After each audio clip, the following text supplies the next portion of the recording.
And it isn't magical thinking. Magical thinking is also, if I think it's so, it's going to be so. Well, if I think a positive thought is going to change my body for the better, that's certainly a good thing. If I continue positive and uplifting thoughts, it's going to make me feel better, it's going to make me more effective in many ways. But it's still not the same thing as magical thinking. So we want to realize that intuitive training, as we teach it in the intuitive pathway, is very sane and grounded and clear thinking. And of course, I want to emphasize this right from the get-go. It's not as if you cannot sign up for this unless you have proven that you are a gifted psychic.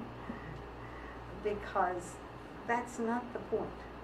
Every single individual will, if they are motivated for this, if they want to learn this, they've already self-selected themselves to be part of it.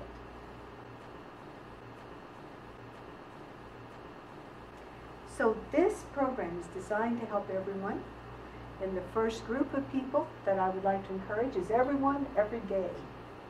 Whether you have a profession that you identify where you might use your intuition or not, everyone every day would be affected positively by using these principles to avoid burnout, to make you more effective, to use your time better, to put you in the right place at the right time, all of these things.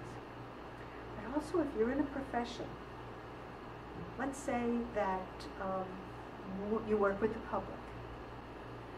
This is going to be very, very important for you in interviewing people, in getting in connection with them energetically and intuitively so that you can fulfill their needs better. I myself work as an intuitive consultant, and that is a person who works with individuals, helping them to get in touch with their own intuition as we look at their decisions that they're making, or the conditions around them, or the potentials in their life, not necessarily telling their fortune. So that's what an intuitive consultant is, and there are many forms, and we'll talk a bit about using this in business and in other aspects, including medicine. So health-related fields, absolutely. If you're a nurse, if you're a massage therapist, if you are a counselor, if you are somebody who would like to be in any of these fields or related fields, this class will help you be more successful and fulfill your duties much, much better. Business also.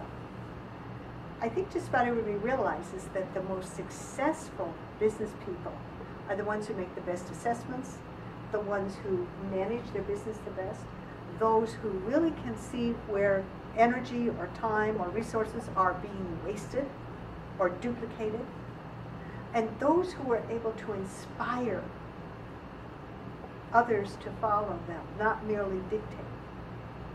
All of these are skills which intuition can help. Not to mention innovation, developing new techniques, new products, fulfilling new uses of things on the market, but in all these different aspects. So this particular program is good for you if you want to be a business executive, a leader of people, or someone who is involved in strategies of one sort or another. Okay, you can go again. Just get to the water.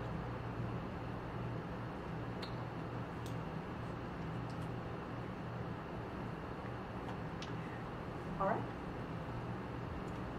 Forensics is a field which many people think they would like to get into, and a few, once they get into it, find that it is fascinating for them. As with anything else in the program, if you don't feel comfortable with doing it, you don't have to do it. But let's say that you would have the opportunity. We use it in class, using such things as missing children or other individuals or unsolved crimes.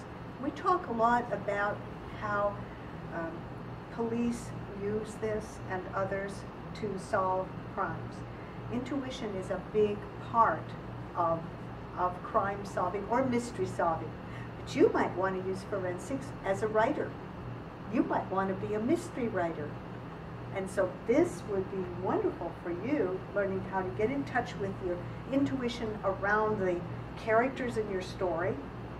Allow the characters to speak to you, so to speak, intuitively, and explain their mystery to you.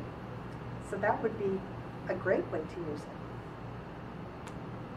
Also science. I am a scientist, and I use my intuition in science all the time, helping to develop products, helping to develop processes. It is a major use for intuition. And people say, well, science is all logic. Well, not really.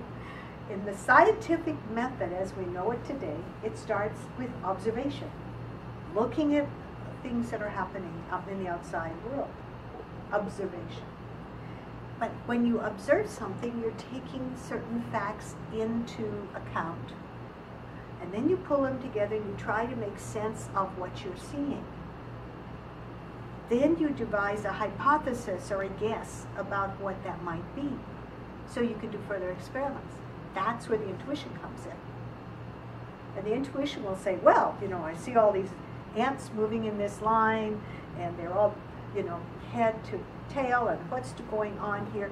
And you might begin to guess that maybe they're laying down chemicals along the pathway.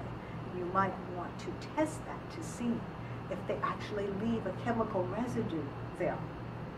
And sure enough, then you devise a hypothesis and decide what factors to control and what factors in your experiment to use as the uncontrolled factors so that you can test them. And then you apply your hypothesis to a further experimentation and observe to see what happens. In the light of ants, you might erase that trail between the ants to see if that affects them, and sure enough, it probably would. Because we know that ants lay down a chemical substance called a pheromone, and as they're walking along, they're smelling, they're really tasting where the other ants have been. So all of this involves intuition and then testing it. So science is built on intuition. And I talk in the class about some famous scientists, Albert Einstein, Nikola Tesla, and others who are famous for having used their intuition.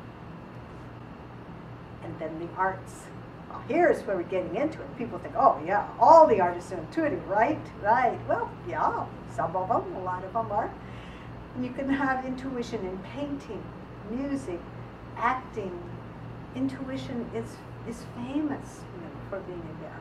But maybe you might think, you know, the artists are over there and I'm here, but I'm not creative. Well, this class can help make you more creative, help you open up to your creativity. Maybe for all your life you've been saying, I want to write that book, or I want to write that play, or I would like to be in a play, or I would like to sing or something. And yet you say, oh, but I'm not creative. Because my second grade teacher told me I wasn't good enough.